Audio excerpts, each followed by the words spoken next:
It's Monday morning, 5:15 a.m. You're on your way to work another 10-hour day. You're tired. You're stressed. Not only do you have work on your mind, you have home stress as well. When you get home, you have to do the rest of the laundry, make yourself some food, and figure out how you're going to pay the mortgage next week. A lot is riding on you now that you don't have that second income anymore. The divorce is still fresh.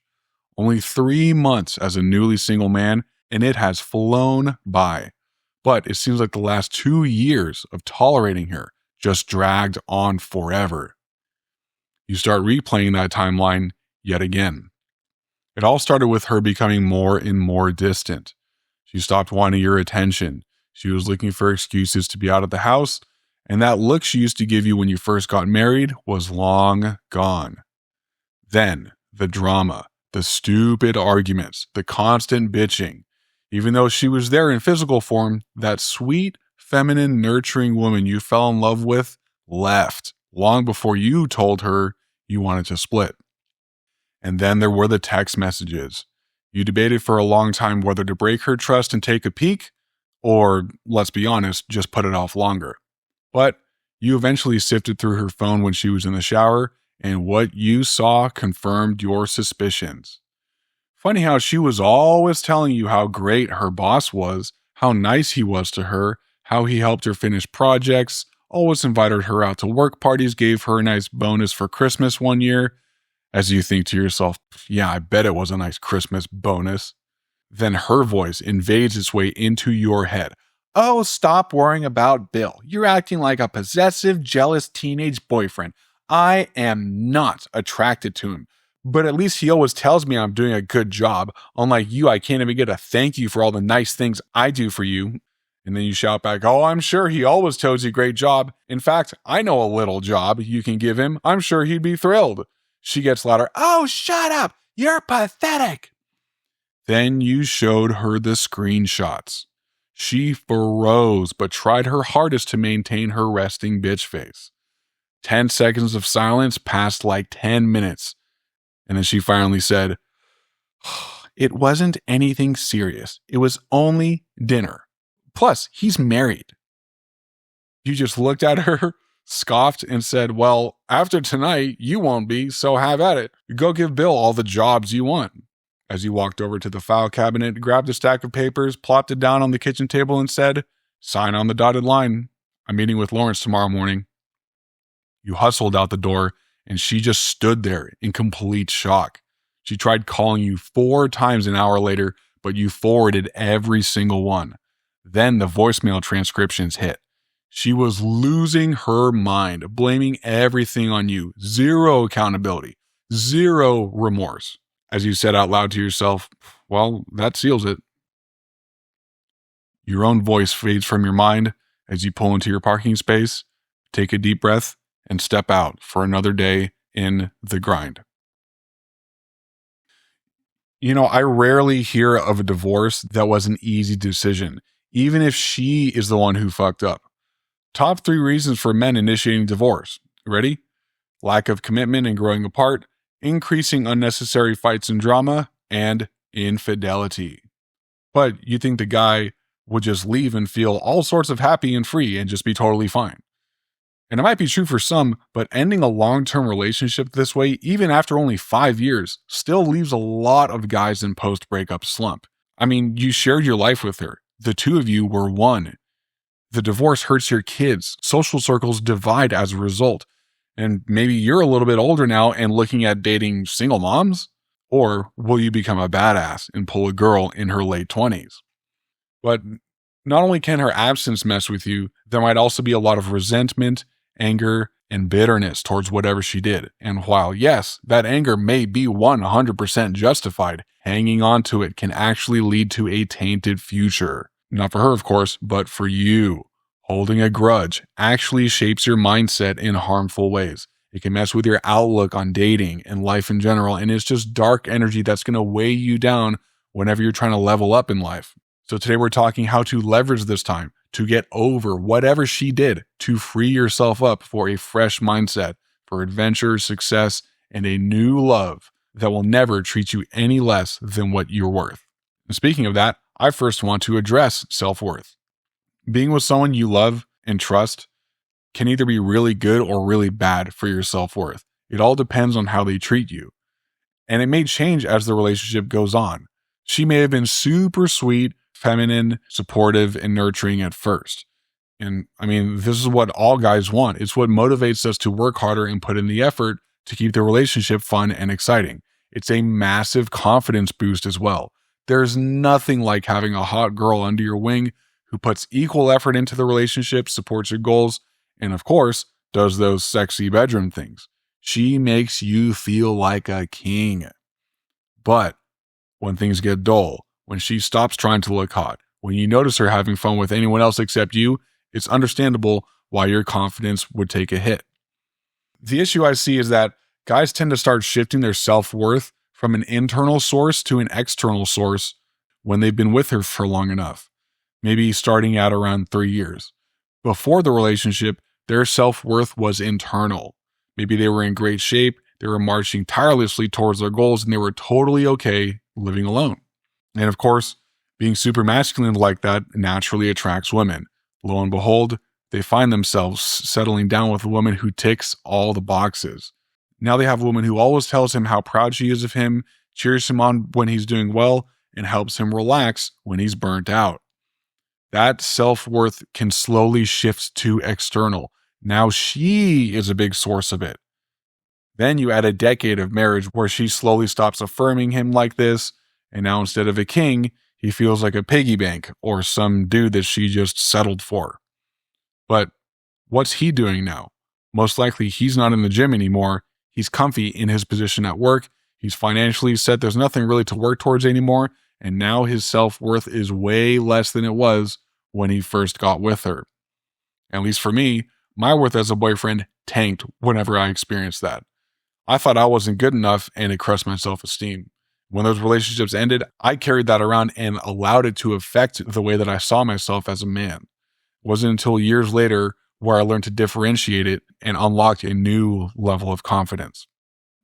Guys, it's very important to remind yourself of your self-worth, regardless if this breakup was her fault or not. You are still you. You are still your own man. As a man, you were designed to be confident, sexy, masculine, strong, resilient, all of those amazing qualities. If you genuinely tried to keep things alive in their relationship, even if she cheated on you, you did everything you knew how to do. Be proud that you tried in the first place. That in and of itself is virtuous. You worked hard to keep something alive that was important to you. And that is all separate from whatever she did to you, what she said to you, how she made you feel, and how she saw you. Because guess what? Her opinion of you doesn't matter. In fact, no one else's opinions of you matter either. Why? Because you're you. You're the only person who gets to determine your self-worth. If you think you need to, take some time and take stock of your masculine and your personal qualities. There is no better time to get your confidence back on the right track than right now. Never forget who you are. Okay, let's talk about grudges. You know, I hear all over the place about forgiving the other person to free yourself of the anger, all that stuff. But what I don't hear all that often is the consequences of holding a grudge. Holding someone in contempt does more than just keep you mad at that person. In fact, here's some rapid-fire studies on what else it can do to you. Charlotte Whitliet and colleagues in 2001 found that holding people in contempt increases blood pressure and heart rate. Constantly holding on to grudges or feelings of strong hate could lead to cardiovascular diseases. Speaking of heart disease, Journal of the American College of Cardiology in 2009 found that long-term anger and hostility are linked to coronary heart disease in totally healthy people. We also see links to immune system dysfunction and inflammation, poor sleep, increased stress hormones, and other physical ailments like that. But what about non-physical health? I found several studies pointed to a tainted social life too.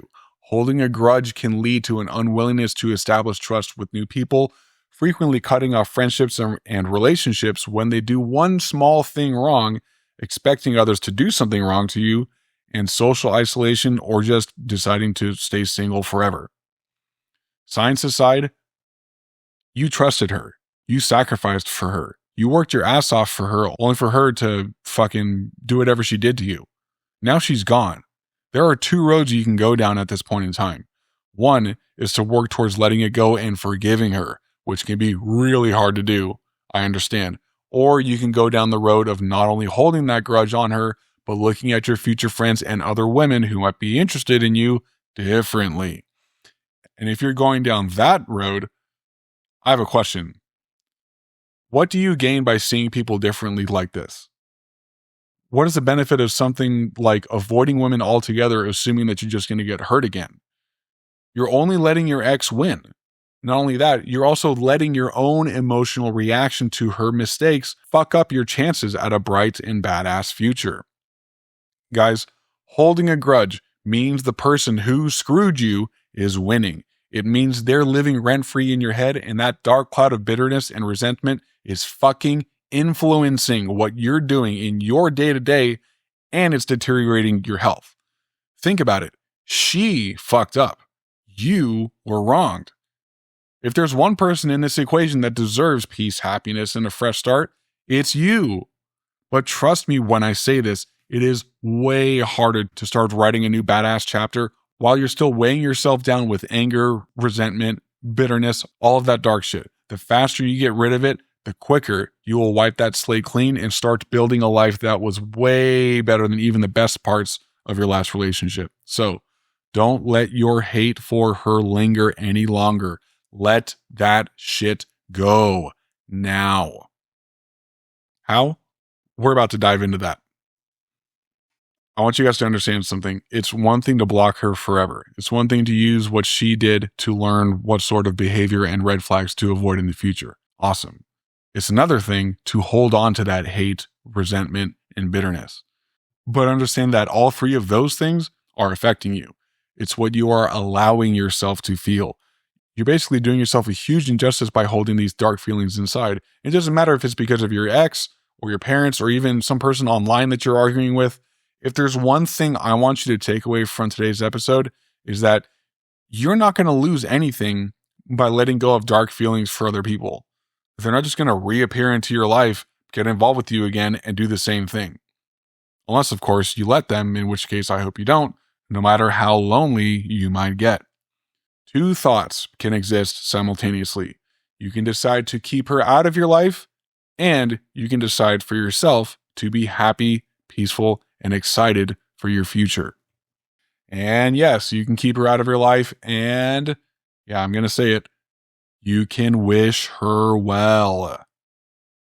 It's very tough to do, but it is a very liberating feeling. Here's a practical way to do it. First, grab a pen and paper. You can do this on your phone notes too, but a paper is much more concrete. You're going to get a lot more out of this if you just write it down.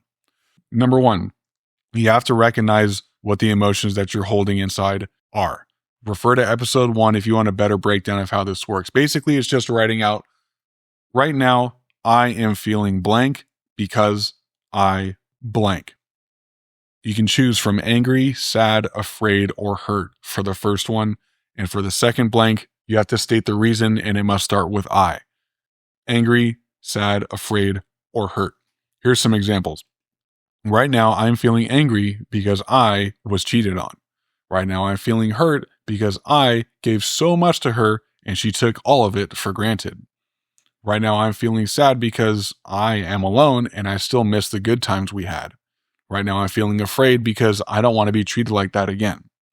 Take your time with these sentences, guys.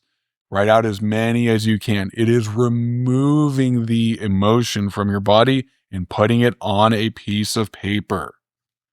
Again, take your time and write out as many as you can and be honest with yourself. All right, so grab a new piece of paper. You are going to write her a letter for the second point. You're not going to send it to her, don't worry, but describe what she did and how it affected you. Be detailed. And end the letter with something like, I am writing this to rid myself of the after effects of your choices, or some shit like that. When you're done, read it over and either tear it up or burn it. Number 3, make note of what you may have done wrong in that situation. It can be as simple as ignoring red flags. Write down what you learned from it, boundaries, values, what you want in your next relationship, what you don't want. And then write down what advice you'd give your best friend if they were going through a similar experience. After all that, write, I wish you well. Now, I understand that every fiber of your being probably doesn't want to wish her well at all, but understand something, guys. This is a mindset shift that uses grace as a way to push away resentment and anger. Yes, you may feel she deserves the worst, but remember, that is dark energy, wishing other people harm. It's still bad energy that you're holding on to and thus putting out into the world. Also, wishing her well means that you hope she doesn't make the same choice to the next guy, because the next guy may not be able to handle it as well as you are. Wishing her well also means that you wish other people around her to not be affected by her shit choices. And I understand it's tough, but write it out. I wish you well. It's creating more positive energy for yourself. Finally, write down what you're grateful for yourself. Be grateful for taking steps in the right direction, whether you're getting back in shape, hobbies, friends, etc. This final step takes you out of the past and reorients you to the future. A future without her. And guys, that future is fucking badass. Boys, this practice will not only help you get over the shit that she did to you, this is a practice you're going to use for the rest of your life. You have no idea how bright you will become by letting go of resentment and grudges for anyone or anything. Once you do, you'll start noticing a lot of people hold on to negative energy like this. I mean, anyone who's spent a considerable amount of time on social media understands this very well. Don't give in to the hate. It's really easy to get sucked in. It's like a fucking black hole. Misery loves company, but peace needs no one. Well, at least no negative people. A clear mindset like this makes everything better. Not only your thoughts, but your ability to see the opportunities that lie in front of you. Maybe it's going to be a promotion, a new hobby, a new chick. Who knows? When you wake up tomorrow, do you want to be pissed off? Or do you want to be happy, content, and excited? Let yourself be excited for your future. Yes, this is a dark time, but no one becomes badass by allowing things beyond his control weigh him down. Let yourself start healing. Let shitty things that happen to you roll off your back. Be like the duck. Don't take it personal and don't internalize it. And check this out. She made that decision to show you that she wasn't good for you after all. Now you have room to not only start rebuilding, you have room to find someone 10 times better. She is out of your way. You have twice the free time on your hands now. Take advantage of it. Rebuild. Build yourself stronger, smarter, more confident than ever. Get firing on all cylinders again. Your time with her is fucking done. And the time to become a badass motherfucker is now. You deserve love. You deserve respect. You deserve a woman who, when she commits to you, will actually follow through and cherish that bond with you. You deserve a woman who puts in the effort, only has eyes for you, willing to work through conflicts, lets you know what she needs more of in the relationship. A woman who is proud to walk beside you. I can go fucking on and on. You are worth it, bro. Do not let anyone ever tell you otherwise. Now, what if she comes back? At this point, I hope that you're not in contact with her except for logistical things as far as her belongings or stuff like that, or your kids. In fact, no contact is a must, regardless of who ended the relationship or who fucked up or whatever. And if you're not sure of what this answer is, just focus on your own life. Keep rebuilding and grinding. If you sit around and be mad or just sit around even having forgiven her, you're going to put yourself in self-worth withdrawal. If she comes back and you're in this slump and genuinely apologizes and promises to work on things, yada yada, you're more likely to take her back just because you miss having someone around. Relationships release dopamine, and it's really easy to say yes to an opportunity to have all of it back. On the other hand, If you have let go of that dark energy and you're rebuilding your life, you are less likely to take her back and get fooled again. Why? Because you're discovering new dopamine that you won't need from her anymore. You might decide that this new chapter you're writing is not worth letting her back in for. I'm not trying to sway you one way or the other. All I'm saying is that you'll have better clarity and judgment if you are supercharging your life with good exercise, friends, hobbies, new badass goals. But no matter what, no matter how much she's calling you, crying, or begging to give her another chance, the one question you should ask yourself if she tries to come back is this: is she moving up in her own life? Because think of it. You are moving up. If she's not, she's eventually going to weigh you down. You're looking up, and she could just be looking in the same old direction. If she is not trying to improve her life in any way, you will become distracted and possibly wind up in the same spot that you're in right now. This has happened to me twice, and I still kick myself for letting her back in when she had that same old mindset. And yeah, the second breakup is always way worse than the first. Wrapping up here, boys. Know your worth and embrace it. Let the grudge go. Cultivate good energy for yourself. And if she tries to come back, be smart and figure out if she will be a good fit for this new badass life you are creating. I am so incredibly excited for all of you guys listening. The best is yet to come. All right, I'm leaving you with a quote from Martin Luther King Jr. Quote, "He who is devoid of the power to forgive is devoid of the power to love." See you guys next week. Peace out.